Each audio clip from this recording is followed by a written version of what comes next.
اعوذ باللہ من الشیطان الرجیم بسم اللہ الرحمن الرحیم۔ السلام علیکم میرے پیارے بھائی اور بہنوں، امید کرتا ہوں کہ آپ سب لوگ خیریت سے ہوں گے۔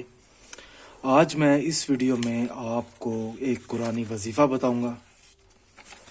اگر آپ کی کوئی ایسی پریشانی ہے جو ابھی تک حل نہیں ہوئی، اگر آپ چاہتے ہیں کہ آپ کوئی قرآنی وظیفہ آپ کو بتایا جائے اور آپ اللہ کی کلام پڑھیں اور وہ پریشانی ہمیشہ ہمیشہ کے لیے آپ کی زندگی سے ختم ہو جائے، تو میں آپ کی خدمت میں بسم اللہ الرحمن الرحیم سورۃ فاتحہ کا وظیفہ پیش کرنے جا رہا ہوں۔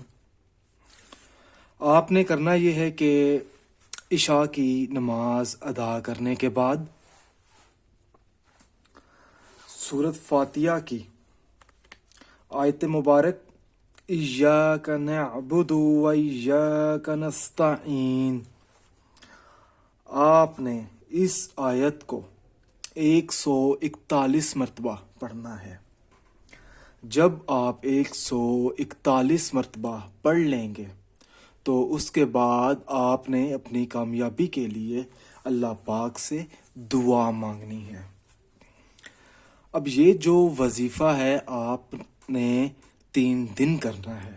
عشاء کی نماز ادا کرنے کے بعد آپ کا جو بھی جائز مقصد ہوگا انشاءاللہ تعالی وہ پورا ہو جائے گا۔